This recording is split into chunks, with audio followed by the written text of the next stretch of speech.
3 দিন গোসল না করলে কি গোসল ফরজ হয়? নামাজরত অবস্থায় মেয়েদের চুল খোলা থাকবে নাকি বাঁধা থাকবে? মুসলিম ছেলে মেয়েদের লক্ষ্মী ছেলে বা লক্ষ্মী মেয়ে বলা যাবে কিনা? শ্বশুরকে কি আব্বা বলা যাবে? ভাইয়ের সামনে বোনের কতটুকু পর্দা করতে হবে? মায়ের সম্পদ কি মেয়েরা পাবেন? পশু মারা যাওয়ার আগ মুহূর্তে জবাই করলে সেটা খাওয়া যাবে? মিথিলা জান্নাত মিতা আপনি জানতে চেয়েছেন মায়ের সম্পদ কি মেয়েরা পাবেন?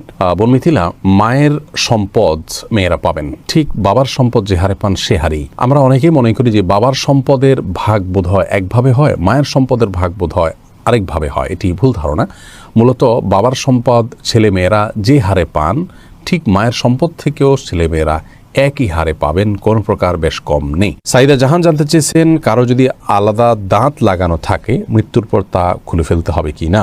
কারো যদি আলাদা দাঁত লাগানো থাকে তাহলে মৃত্যুর পর সেই আলগা দাঁত বা পৃথক দাঁত সেটি খুলে ফেলা ভালো, বিশেষ করে সেটা যদি মূল্যবান কোনো ধাতব বস্তুর হয়।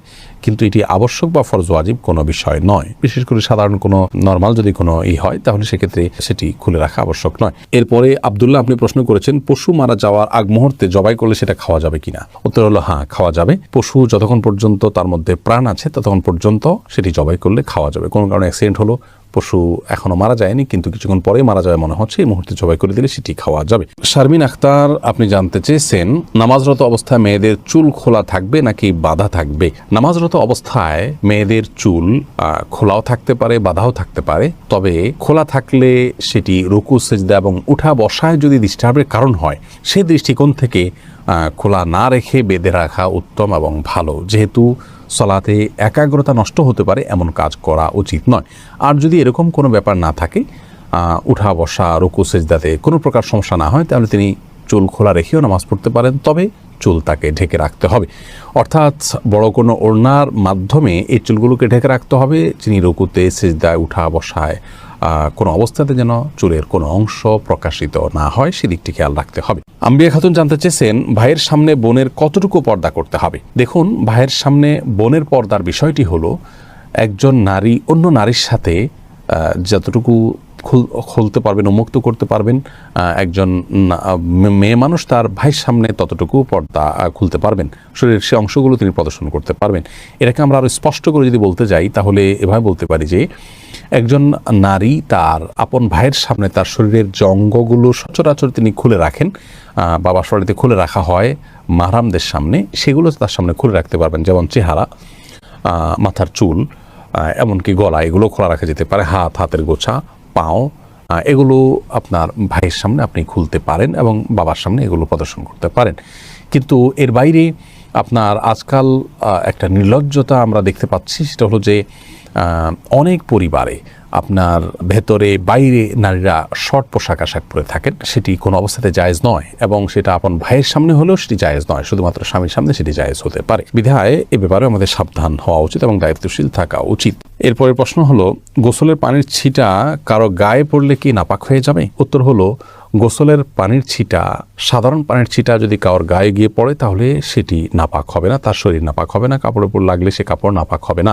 তবে শরীরে যদি কোথাও দৃশ্যমান নাপাক থাকে শরীরের উপরে, সেই জায়গাতে পানি পড়ে এবং সেই পানিটা গিয়ে নির্দিষ্টভাবে কারোর গায়ে লাগে, তাহলে সেই অংশ যে অংশে লাগবে শুধুমাত্র সেই অংশটা নাপাক হবে, সেটিকে ধুয়ে ফেললেই পাক হয়ে যাবে।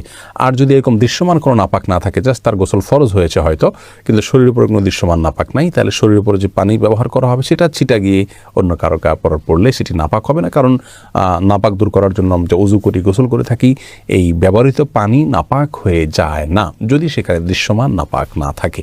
এরপর জেন্টেলম্যান আইডি থেকে আপনি জানতে চেয়েছেন মুসলিম ছেলে মেয়েদের লক্ষ্মী ছেলে বা লক্ষ্মী মেয়ে বলা যাবে কি না? না ভাই, এভাবে বলা উচিত নয়। আমরা অনেক সময় নিজের সন্তানদেরকে স্নেহ করে ভালোবেসে লক্ষ্মী বলি, অবশ্য স্বামী স্ত্রী একে অন্যকে বলেন। লক্ষ্মী বলা উচিত এই জন্য নয় যে হিন্দুদের একটি ধর্মীয় বিশ্বাস হলো তারা একজন দেবীকে লক্ষ্মী বলে তারা সম্বোধন করেন, ডাকেন, বিশ্বাস করেন। তারা মনে করেন যে সৌভাগ্য, ধন, ঐশ্বর্য এগুলোর অধিষ্ঠাত্রী হলেন সেই দেবী। তো সেই জায়গা থেকে তাকে লক্ষ্মী বলা হয়, ভালো লক্ষণ তিনি বহন করেন। তো নিজের সন্তানকে বা প্রিয় কোনো মানুষকে যদি আপনি লক্ষ্মী বলেন, কেমন যেন আপনি সেই বিশ্বাসকে স্মরণ করে তাকেও ভালো লক্ষণ বহনকারী ওই দেবীর মতো, যদি আপনি এরকম মনে করে করছেন না, কিন্তু তার সাথে সাদৃশ্য হচ্ছে, সে বিশ্বাসের সাথে কিছু দিক থেকে বাহ্যিকভাবে হলেও মিলে যাচ্ছে। আর শিরক এবং মুশরিকের বিশ্বাসের সাথে বাহ্যিকভাবেও সাদৃশ্য হয় এমন কোনো কাজ একজন মুসলমানের করা উচিত নয়। সেই জায়গা থেকে লক্ষ্মী ছেলে লক্ষ্মী মেয়ে বলাটা অনুচিত। এরপরের প্রশ্নটি করেছেন আখতার হোসাইন। আপনি জানতে চেয়েছেন আল্ট্রাসাউন্ডের মাধ্যমে গর্ভের সন্তান ছেলে না মেয়ে তা জানলে কি গুনাহ হবে? দেখুন, আল্ট্রাসোনোগ্রামের মাধ্যমে গর্ভের সন্তানের অবস্থা যদি জানা যায় এবং ডাক্তাররা যে তাদের অভিজ্ঞতার আলোকে এবং বিভিন্ন থিওরির ভিত্তিতে তারা যে বলেন যে ছেলে বা মেয়ে, এটি জায়েজ আছে, কোনো অসুবিধা নেই। আল্লাহ রাব্বুল আলামিন যে বলেছেন গর্ভে কি আছে সেটি আল্লাহ ছাড়া কেউ জানেন না, এর মাধ্যমে এটি মূলত এই পর্যায়ের কথা আল্লাহ তাআলা বলেননি। তার মানে কোন সময় গর্ভে কি যাচ্ছে না যাচ্ছে এবং কোন বীর্যে কোন শুক্রাণুতে কি সন্তান আছে না আছে সেটি আল্লাহ ছাড়া কেউ জানেন না। আল্ট্রাসোনোগ্রামের মাধ্যমে সাধারণত ডাক্তারগণ একটা পিরিয়ড পার হওয়ার পর, একটা সময়ে পৌঁছার পর, কয়েক মাস পর সেটি বলতে পারেন। অতএব সেটা একটা অনুমান, সেটা একটা ধারণা, তারা যা দেখেন সেই অনুযায়ী তারা বলে থাকেন। অতএব কারোর দেখা জিনিস কেউ বললে সেটাকে বিশ্বাস করা যেতে পারে এবং সেটা গ্রহণ করলে বা সেটা তাদের কাছে জানতে চাইলে এটি গায়েবের প্রতি বিশ্বাসের শামিল হবে না, এটা জায়েজ হবে ইনশাআল্লাহ। বদির আলম আপনি জানতে চেয়েছেন শ্বশুরকে কি আব্বা বলা যাবে আর তার সাথে কতটুকু পর্দা করতে হবে? দেখুন, শ্বশুরকে বাবা বলা যাবে, কোনো অসুবিধা নেই। আল্লাহ রাব্বুল আলামিন কোরআন হাকিমে যে বলেছেন উদউহুম লিআবাইহিম হুয়া আকসাতু ইনদাল্লাহ, অর্থাৎ সন্তানদেরকে তাদের বাবার, জন্মদাতা বাবার সাথে সম্বন্ধ করে তাদেরকে ডাকো, অন্য কাউকে বাবা ডেকো না, তাদের বাবা হিসেবে অন্য কাউকে সম্বোধন করো না। এখানে যে আল্লাহ রাব্বুল আলামিন নিষেধ করেছেন অন্য কাউকে বাবা বলতে, তার অর্থ হলো অন্য কাউকে বাবার জায়গায় যদি কেউ বসান এবং ধরুন সার্টিফিকেটে, পাসপোর্টে, এনআইডিতে এবং বিভিন্ন ডকুমেন্টসে এবং মানুষের সামনে যদি এমনভাবে অন্য কারোর নাম বাবা হিসাবে তিনি পেশ করেন যে তাকেই বরং সমাজের মানুষ তার জন্মদাতা মনে করেন, সেটি নিষেধ। শ্বশুরকে যদি কেউ বাবা বলেনও, সেক্ষেত্রে সমাজের সবাই জানেন যে এই ভদ্রলোক তার জন্মদাতা পিতা নন, এটা সম্মানসূচকভাবে শুধুমাত্র বলা। অতএব ইন্নামাল আমালু বিন্নিয়াত, আপনি তাকে বাবা বলতে যেটা বোঝায় মানুষ, সে অর্থে বাবা বোঝাননি, যার কারণে শ্বশুরকে বাবা বলাতে কোনো অসুবিধা হবে না ইনশাআল্লাহ বিইذনিল্লাহ। শ্বশুর সাথে কতটুকু পর্দা করতে হবে পুত্রবধূর, এর উত্তর হলো একজন মাহরামের সাথে যতটুকু পর্দা করবেন আপনি আপনার নিজের বাবার সামনে যতটুকু পর্দা করবেন, নিজের ভাইয়ের সামনে যতটুকু পর্দা করবেন, তার সামনে ততটুকু পর্দা করবেন। চেহারা এমনকি মাথার চুল ইত্যাদি খোলা থাকলেও গুনাহ হবে না, পর্দার লঙ্ঘন হবে না। হাতের তালু এবং বাহ্যিক অংশ, পায়ের বাহ্যিক অংশ, এগুলো আপনি খোলা রাখতে পারেন তার সামনে। একই কথা প্রযোজ্য হবে শাশুড়ির বেলায় এবং জামাইয়ের বেলায়। জামাই তিনি শাশুড়ির এই চেহারা, হাত এবং পা, এই অংশগুলো দেখতে পারবেন। তার মায়ের, তার বোনের যে অংশগুলো তিনি দেখতে পারেন, ইনিও তার মাহরাম হয়ে গেছেন, সেই হিসাবে তারও সেই অংশগুলো দুটো দেখতে পারবেন। হোসাইনা খাতুন আপনি জানতে চেয়েছেন 3 দিন গোসল না করলে কি গোসল ফরজ হয়?